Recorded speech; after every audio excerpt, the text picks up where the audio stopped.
ये एक आईसी है जो कि 16 लेग की आईसी है, जिसमें ये वाला जो आईसी है KTD 3102, ये आईसी बहुत ही फ़ोन के अंदर यूज़ में लिया गया है, यानी कि काफ़ी सारे मॉडल के अंदर ये आईसी यूज़ में लिया गया है, जिसमें सैमसंग के भी कुछ फ़ोन के अंदर है ये आईसी। इसके अलावा ये आईसी आपको चाइनीज़ बोर्ड के अंदर यानी कि MI ओप्पो वीवो के अंदर भी आपको देखने को मिलती है, जो कि एक 16 पिन की एक आईसी होती है SMD टाइप। और ये 16 पिनों का डिस्क्रिप्शन क्या है और ये कैसे काम करती है, इसको आज हम समझने वाले हैं।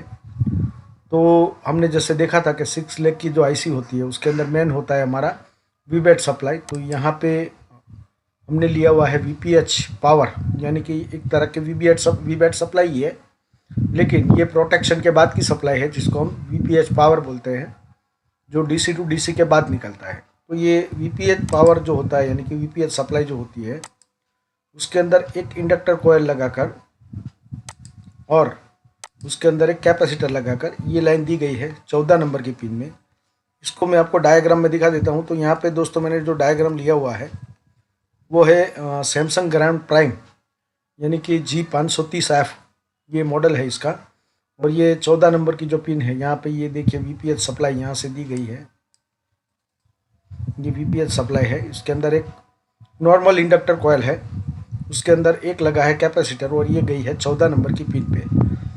तो ये वोल्टेज इन हमारा हो गया। अब इसी के अंदर से एक लाइन निकली है जिसके अंदर एक बक कॉयल लगी हुई है, या सॉरी बूस्ट कॉयल लगी हुई है, और वो लाइन गई है इसी आईसी की 2 नंबर और 3 नंबर की पिन पे, 1 नंबर और 2 नंबर पे सॉरी, जहाँ पे लिखा हुआ है LX। तो ये जो हमारा स्विचिंग सप्लाई निकलता है उसको बोला जाता है LX। तो ये यहाँ पे भी गई है और कहाँ कहाँ पे गई है ये हम देख लेते हैं। तो ये 1 नंबर और 2 नंबर पे LX सप्लाई हमारी गई। उसके बाद हम देखें तो यही सप्लाई में से एक लाइन निकली है जिसमें एक डायोड लगाया गया है, और फिर ये लाइन जो है ये गई है यहाँ पे, जिसके अंदर एक कैपेसिटर और एक इंडक्टर कॉयल, जो कि ये नॉर्मल कॉयल है, वो लगा के ये लाइन जो गई है LED A 20 वाट लिखा हुआ है, यानी कि यहाँ पे LED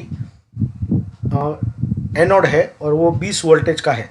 दोस्तों ये फ़ोन के अंदर मैंने जैसे आपको बताया कि इसमें 6 LED की 2 स्ट्रिप यूज़ की जाती है, और 6 LED का वायरिंग जो है वो अलग होता है, यानी कि कुल टोटल 12 LED होती है, लेकिन उसका वायरिंग जो है वो 6 LED का होता है। यानी कि एनोड जो होता है दोनों का कॉमन होता है, लेकिन कैथोड जो है उसको स्विचिंग कराया जाता है, और वो क्यों कराया जाता है वो हम आगे समझते हैं। लेकिन पहले हम ये समझ लेते हैं कि यहाँ पे एक डायोड लगा था, एक कैपेसिटर और एक इंडक्टर, और फिर ये लाइन जो है ये जा रही है आगे। इसको हम देख लेते हैं कहाँ पे जा रही है। यहाँ पे लिखा हुआ है LED A 20 वोल्ट।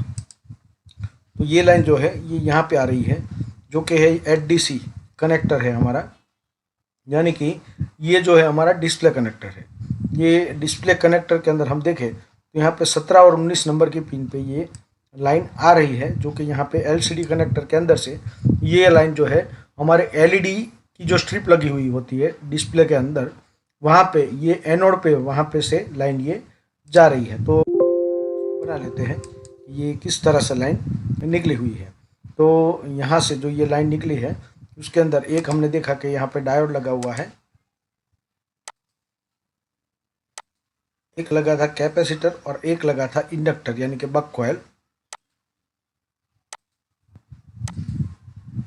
एक कैपेसिटर और एक नॉर्मल इंडक्टर कॉयल है, और फिर बाद में ये लाइन जो गई है वो सॉकेट पे गई है। लेकिन मैंने यहाँ पे सॉकेट नहीं बनाया है, लेकिन मैंने 6 LED की स्ट्रिप बनाई है, और 6 LED की दोनों स्ट्रिप मैंने यहाँ पे बनाई है, क्योंकि इसमें 12 LED जो है वो यूज़ की जाती है, और ये एनोड है उसका कॉमन है।